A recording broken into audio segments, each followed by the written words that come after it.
بسم اللہ الرحمن الرحیم اللہم صلی علی محمد وعلی آل محمد وبارک وسلم۔ معزز سامعین، آج کی اس ویڈیو میں حضرت امام ابو یوسف یعقوب بن حذیل رحمہ اللہ کا تذکرہ کرنا ہے اور آپ کی اس بلند سیرت اور کردار کا جائزہ لینا ہے کہ جن خوبیوں سے اللہ تعالیٰ نے آپ کو نوازا تھا، اور آپ کے اس حسن کردار کا جائزہ لینا ہے جس کے سبب سے آپ کے 3 ادوار حکومت جو کہ مہدی، ہادی اور خلیفہ ہارون رشید کے دور میں گزرے، اس کے سبب سے آپ کے حسن عمل اور آپ کے عمل قضا کی بنا پر فقہ حنفی کو اس قدر فروغ ملا کہ فقہ حنفی پوری دنیا اسلامی کا قانون بن گئی۔ امام ابو حنیفہ رحمہ اللہ نے جس قانون کو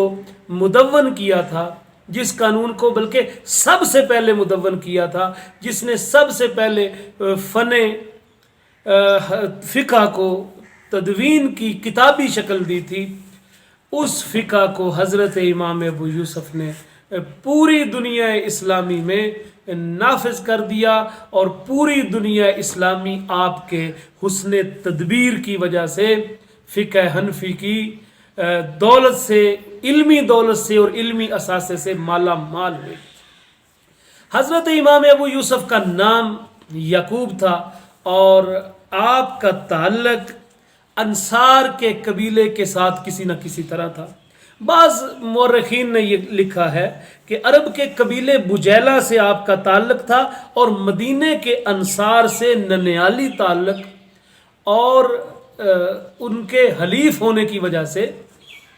آپ کو انصاری کہا جاتا تھا۔ آپ کی پیدائش 113 ہجری میں ہوئی اور ابتدائی تعلیم کے بعد انہوں نے فقہ کو اپنے خاص علم کے طور پر، تخصص فی الفقہ کے طور پر آپ نے قبول کیا۔ اور پھر یہ بھی دیکھیں کہ حضرت امام ابو یوسف کی مالی حالت بڑی کمزور تھی، اس لیے ان کے باپ کی یہ خواہش تھی کہ ان کو 4 پیسے کمانے پر معمور کریں تاکہ ان کے گھریلو حالات بہتر ہو جائیں۔ لیکن امام ابو یوسف کی ذکاوت طبع جو تھی، جو ان کی خدا داد علم کی پیاس جو اللہ نے ان کی فطرت میں ودیعت کی تھی، اس کی وجہ سے امام ابو یوسف کو جب کبھی موقع ملتا تو آپ کوفہ میں قائم شدہ سیدنا امام ابو حنیفہ کے درس میں جا کر بیٹھتے، اپنے علم کی پیاس بجھاتے۔ ایک مرتبہ تو ان کے والد جو تھے، امام ابو یوسف کے جو والد تھے، انہیں پتہ چلا تو انہوں نے انہیں درس سے اٹھا کر گھر لے آئے اور کہا کہ بیٹا ابو حنیفہ ہیں، نعمان بن ثابت ہیں، ان کی تو مالی حالت کافی بہتر ہے، تو تم اگر علم کی تحصیل میں اپنا وقت گزارو گے تو تمہاری معاشی حالت بہت ابتر ہوتی جائے گی۔ تو اب امام ابو یوسف جو تھے وہ سیدنا امام ابو حنیفہ رحمہ اللہ کے درس سے غیر حاضر رہنے لگے، تو امام ابو حنیفہ کے استفسار پر یہ پتہ چلا کہ حضرت ابو یوسف جو تھے ان کے والد انہیں معاشی تنگیوں کی وجہ سے درس سے اٹھا کر لے۔ امام ابو حنیفہ نے انہیں بلایا، تو جب ان سے پوچھا تو انہوں نے وہی جواب دیا جس طرح کہ امام ابو حنیفہ کو خبر ہوئی تھی۔ تو امام ابو حنیفہ نے اب علم کے ساتھ ساتھ ان کی کفالت بھی شروع کر دی، اور انہوں نے انہیں ایک تھیلی حوالے کی جس کے اندر 100 درہم تھے۔ اب امام ابو یوسف رحمہ اللہ امام ابو حنیفہ کے ساتھ ان کا تعلق جڑ گیا۔ ایک طرف وہ تحصیل علم کر رہے تھے اور دوسری طرف امام ابو حنیفہ رحمہ اللہ ان کی علمی کفالت بھی کر رہے تھے، ان کے کفیل بھی تھے، ان کے خرچے کا بھی انہوں نے بوجھ اٹھایا ہوا تھا۔ امام ابو یوسف نے امام ابو حنیفہ کے علاوہ بہت سے اہل علم سے حدیث کا درس بھی لیا، جن میں اعمش، ہشام بن عروہ، سلیمان تیمی، ابو اسحاق شیبانی، یحییٰ بن سعید الانصاری بھی شامل ہیں۔ محمد بن اسحاق مشہور سیرت نگار جس نے مغازی پر کتاب لکھی، ان سے مغازی انہوں نے خود پڑھی، اور محمد بن ابی لیلہ سے فقہ کے مسائل سیکھے، اور اتنا اللہ تعالیٰ نے انہیں ذہن دیا تھا کہ وہ ایک مجلس میں 50-60 احادیث ایک ہی مجلس میں سن کر یاد کر لیا کرتے تھے۔ اور پھر اب ذرا ان کے علمی کمالات پر بھی ایک نظر ڈالتے جائیں کہ حضرت امام ابو یوسف رحمہ اللہ حافظ حدیث تھے، اور یحییٰ بن معین احمد ابن حنبل اور علی بن مدینی، یعنی یہ چوٹی کے جو محدثین ہیں، ان لوگوں نے حضرت امام ابو یوسف کو سکہ قرار دیا۔ کون؟ یحییٰ بن معین۔ کون نہیں جانتا کہ جرح و تعدیل میں یحییٰ بن معین کا کیا مقام ہے، امام احمد ابن حنبل کا کیا مقام ہے، اور علی بن مدنی، ان لوگوں نے انہیں سکہ قرار دیا۔ اور ان کے متعلق ان کے ہم اثر جو تھے، ان کی متفقہ رائے تھی کہ امام ابو حنیفہ کے جتنے بھی شاگرد ہیں ان سب میں امام ابو یوسف جو تھے ان کا کوئی ہمسر نہیں تھا۔ طلحہ بن محمد کہتے ہیں کہ وہ اپنے زمانے کے سب سے بڑے فقیہ تھے، کوئی ان سے بڑھ کر نہیں تھا۔ داؤد بن رشید کہتے ہیں، ان کا قول ہے کہ اگر امام ابو حنیفہ نے صرف یہی ایک شاگرد پیدا کیا ہوتا تو ان کے فخر کے لیے یہی کافی ہوتا۔ اور پھر یہ دیکھیں کہ فقہ میں ان کا کیا مقام تھا، یہ تو حدیث میں ان کا مقام تھا۔ تو پھر ذرا تھوڑا سا چاند ایک اور حوالہ جات سن لیں کہ مورخ ابن خلقان کہتے ہیں کہ، اور انہوں نے ہلال بن یحییٰ کا قول نقل کیا کہ ابو یوسف تفسیر، مغازی، ایام العرب کے حافظ تھے اور فقہ ان کا ادنا سا علم تھا۔ حدیث میں ان کا یہ پایا تھا کہ حفاظ حدیث میں شمار کیے جاتے تھے۔ علامہ ذہبی کی مشہور کتاب تذکرۃ الحفاظ جو محدثین کے تذکرے پر لکھی گئی، اس میں امام ذہبی رحمہ اللہ نے امام ابو یوسف یعقوب رحمہ اللہ کا بھی تذکرہ کیا ہے۔ گویا اس سے یہ پتہ چلتا ہے کہ امام ابو یوسف فقط فقیہ نہیں تھے بلکہ وہ حفاظ حدیث میں شامل تھے، حافظ الحدیث تھے۔ علامہ ذہبی نے تذکرۃ الحفاظ میں ان کا تذکرہ لکھ کر یہ ثابت کر دیا۔ یحییٰ بن معین کہا کرتے تھے کہ اہل الرائے میں ابو یوسف سے بڑھ کر کوئی شخص کثیر الحدیث نہیں تھا۔ اور اسی طرح امام احمد ابن حنبل نے بھی ان کی حدیث میں ثقات کی گواہی دی ہے، اور مزنی جو امام شافعی کے مشہور شاگرد ہیں وہ بھی آپ کی ثقات کا قول کرتے ہیں۔ خطیب بغدادی نے اپنی تاریخ کی کتاب میں امام احمد ابن حنبل سے نقل کیا ہے کہ اول جب مجھے، امام احمد ابن حنبل فرماتے ہیں، خطیب بغدادی روایت کرتے ہیں، کہتے ہیں کہ اول جب مجھے حدیث کا شوق ہوا تو ابو یوسف کی خدمت میں حاضر ہوا۔ گویا امام احمد ابن حنبل کے اساتذہ میں امام ابو یوسف کا شمار ہوتا ہے۔ یحییٰ بن معین اور امام احمد اور بہت سے ائمہ نے قاضی صاحب یعنی امام ابو یوسف سے احادیث روایت کی، اور اس سے زیادہ ان کی عظمت شان کی کیا دلیل ہوگی۔ اب ذرا آگے بڑھتے جائیے کہ جس وقت امام ابو حنیفہ جس زمانے تک زندہ رہے اس وقت تک قاضی ابو یوسف مسلسل آپ کے حلقہ درس میں شامل رہے، لیکن جب امام ابو حنیفہ کی وفات ہوگی تو اب قاضی ابو یوسف ایک شفیق اور ایک کفیل استاد سے محروم ہو گئے، اور اب انہیں کفالت کرنے والا کوئی نہیں ملا، اور اب امام ابو یوسف کو پھر سرکاری ملازمت کی ضرورت محسوس ہوئی، تو اس طرح انہوں نے خواہش ظاہر کی کہ اب وہ کسی طریقے سے کچھ پیسے چلا کر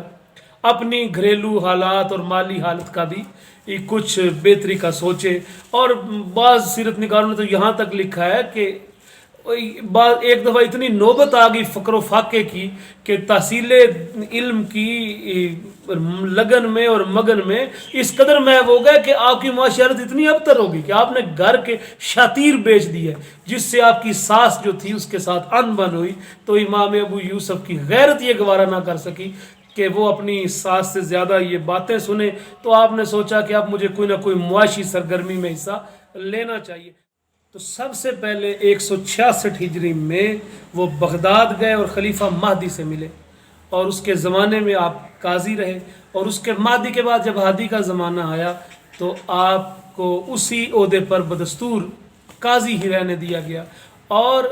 ہادی کے بعد خلیفہ ہارون الرشید کے زمانے میں تو آپ قاضی القضات بن گئے اور چیف جسٹس کے عہدے پر فائز ہوئے۔ اور پھر پوری دنیا اسلامی میں جہاں کہیں بھی ایک قاضی کو کسی منصب پر فائز کرنا ہوتا یا معزول کرنا ہوتا تو یہ ساری ڈیوٹیز آپ کے ذمے تھی۔ آپ کے قاضی بننے سے بہت سارے فوائد حاصل ہوئے، ان میں سے ایک تو یہ تھا کہ اب آپ کے مدرسے میں بیٹھ کر صرف فقہ حنفی کو پڑھانے سے بہت وسیع پیمانے پر آپ کو فقہ حنفی کے معاملات کو، علوم کو، فقہ حنفی کے جو اصول تھے ان کو، اور فقہ حنفی کے علوم کو معاملات پر منطبق کرنے کا موقع مل گیا۔ دوسرا یہ کہ آپ کے چونکہ اختیار میں تھا قاضیوں کے جو نسب و ازل کا عہدہ، تو اس لیے اس کی بنا پر فقہ حنفی کو خاص شہرت ملی اور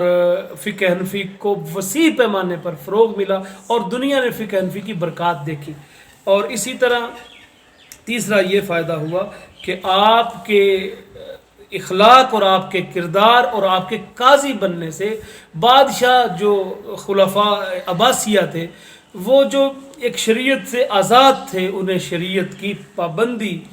کے اندر آپ نے کافی حد تک محدود کر دیا. بہرحال اس کے بعد حضرت امام ابو یوسف رحمہ اللہ نے بہت ساری تصانیف لکھی. ان کی بہت ساری تصانیف ہیں. امام ابن ندیم نے اپنی کتاب الفہرست میں ان کی کئی کتابیں گنوائیں، لیکن ان کی سب سے زیادہ مشہور اور شہرا آفاق کتاب جس کی وجہ سے امام ابو یوسف رحمہ اللہ کا نام آج تک دنیا میں زندہ ہے، وہ کتاب ہے کتاب الخراج،